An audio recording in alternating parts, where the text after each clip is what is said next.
My name's Erin Ransom, and I'm going to be your child's teacher over the next 9 months here at school. This is room 14, your child's classroom. I am going to give you a tour of the classroom so that you can have eyes in the classroom prior to coming to open house. This will allow me then to focus on your child while you're here in the classroom. Won't need to show you where group learning is going to take place or individual learning. You'll be able to pick those things out from the video when you come in here next week. This allows me to then use that night to establish rapport with your child. I feel like if I establish rapport, behaviors will be limited there that first week because they are already feeling connected to me.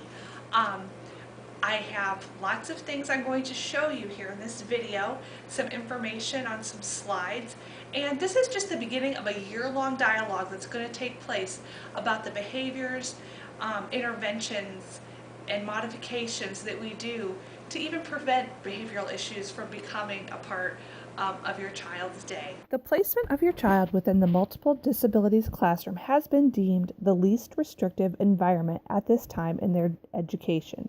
Your child is in a classroom with children that have similar learning needs as your child. Because of the significant cognitive delays your child faces, their IEP states that they will be educated in a self-contained resource room and that this classroom will operate on the Ohio Academic Content Standards Extended.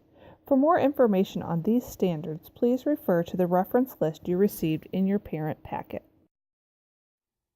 A key guiding tool in our classroom is the use of individual schedules to guide our students throughout the school day and around the classroom. There are 3 different types of schedules used within our classroom. The type of schedule each child uses is dependent upon their needs and abilities. The aim of this schedule is to provide our students with an outline of the day and a visual cue of where it is they are to go next in the classroom.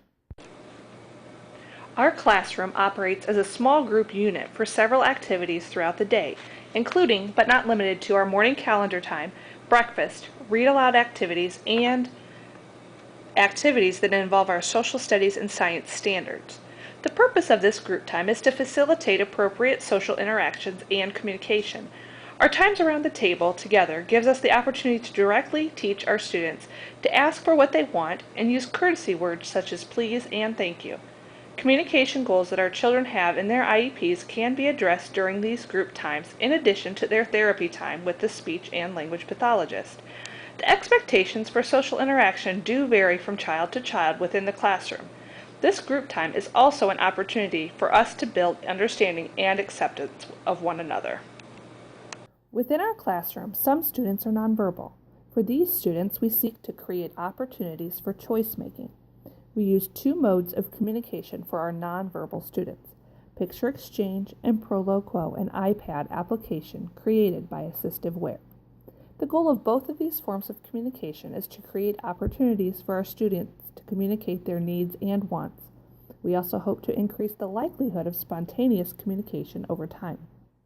As I stated, in our multiple disabilities classroom, we operate by the Ohio Academic Content Standards Extended, but much of the child's curriculum is also modified and tailored to meet their individual learning goals and objectives from their IEP.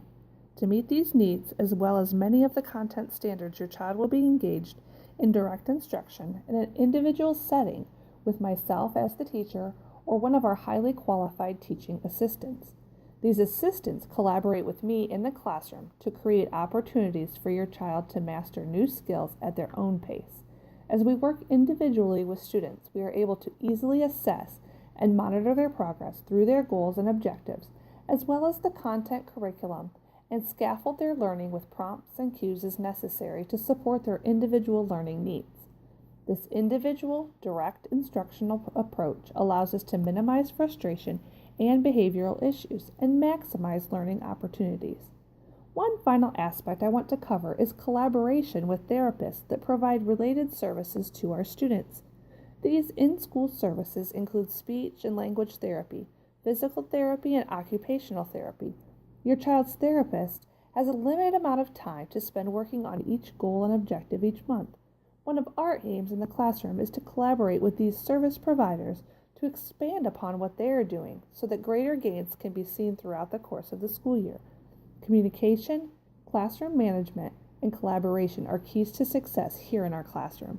I look forward to meeting each of you next week at our school open house. You can find more information about the open house as well as the contact information and resource list to go along with this video in the packet you received in the mail.